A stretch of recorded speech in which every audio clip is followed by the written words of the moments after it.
cenone di San Silvestro i cagliaritani confermano la tradizione di voler mangiare fuori casa l'ultimo dell'anno. Gianfranco De Ita.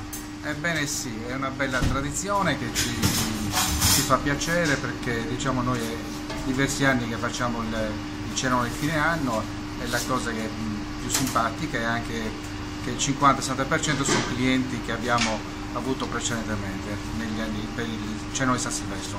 Cenone di San Silvestro che sarà all'insegna di quali piatti?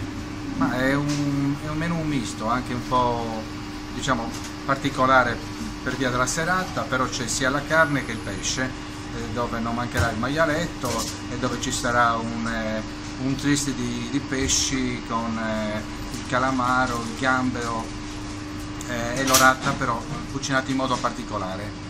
Si parla tanto ogni giorno di crisi, però almeno per la fine dell'anno, per l'ultimo dell'anno, i cagliaritani non rinunciano, quindi almeno a livello di prenotazioni qual è l'aria che tira?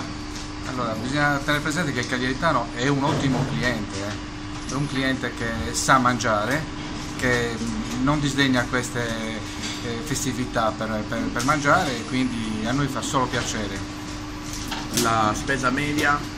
Allora, il nostro menù è 80 euro, compreso di tutto, praticamente da una serie di antipasti che sono 6 tipi, 2 tipi di primi appunto particolari per la serata, i secondi, come ho detto, il maialetto e un twist di pesce, e poi andiamo dal cotechino con le lenticchie, la frutta secca e fresca, il panettone, il dolce della casa. Insomma, c'è un po' di tutto e c'è da mangiare. E ovviamente in conclusione si tratta di una proposta culinaria che nei fatti voi avete stilato, e visto che le prenotazioni ci sono state, non ci sono state richieste particolari, magari per esempio magari può sostituire quel piatto con un altro piatto? No, siamo stati molto tra virgolette ci è andata bene, perché tutti quanti hanno gradito il nostro menù. Ci sarà un menù particolare per qualche bambino, ma questo è normale. Quindi prevalentemente saranno famiglie con bambini oppure? No, bambini sono pochi, però c'è anche qualche bambino che giustamente i genitori portano appresso.